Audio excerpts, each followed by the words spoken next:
அண்மை செய்தியாக பார்த்து வருகிறோம். சென்னை சிபிசிஐடி அலுவலகத்தில் பாஜக அமைப்பு செயலாளர் கேசவ விநாயகம் ஆஜராகியிருக்கிறார். இது தொடர்பான மேலும் விவரங்களை இந்த செய்தியாளர் சுதர்சன் வழங்கிட கேட்கலாம். சுதர்சன், வணக்கம். மேலும் விவரம்.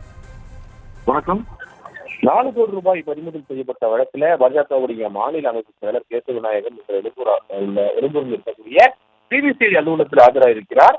அதாவது தேர்தல் முடிவுகளுக்கு பிறகு ஆஜராகாத சிபிசிஐடி போலீசாரிடம் அவர் தெரிவித்ததன் பெயர்ல இன்று காலை அவர் தற்போது ஒரு 11 மணி அளவுல சிபிசிஐடி அலுவலகத்தில் நேரில் ஆஜராகிறார். இந்த வழக்கு தொடர்பாக நெல்லை பாஜக வேட்பாளர் வைனார் நாகேந்திரன், பாஜக நிர்வாகிகள் கேசவ விநாயகம், கோவர்தன் உள்ளிட்ட 5 இந்த 5 பேருக்குமே சிபிசிஐடி போலீசாருக்கு சம்மன் அனுப்பியிருந்தனர். தாம்பரம் ரயில் நிலையத்துல 4 கோடி ரூபாய் பறிமுதல் செய்த வழக்கு தொடர்பாக இதுவரை 15க்கும் மேற்பட்டவரிடம் சிபிசிஐடி அதிகாரிகள் விசாரணை நடத்தியிருக்கிறார்கள். சிபிசிஐடி போலீசார் இன்று அவர் அதாவது கேசவ விநாயகத்திற்கு சம்மன் அனுப்பியிருந்த நிலையில அவர் தேர்தல் முடிவுகளுக்கு பிறகு ஆஜராவதாக தெரிவித்திருந்தார். இந்த நிலையில தான் இன்று அவர் நேரில் ஆஜராகிறார். அவரிடமும் பல கேள்விகளை எழுப்பி அவரிடம் தொடர்ந்த விசாரணையை செய்ய இருப்பதாக அதிகாரி தரப்புல சொல்லப்படுகிறது.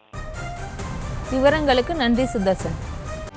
செய்திகளை உடனுக்குடனும் துல்லியமாகவும் தெரிந்து கொள்ள சப்ஸ்கிரைப் பண்ணுங்க.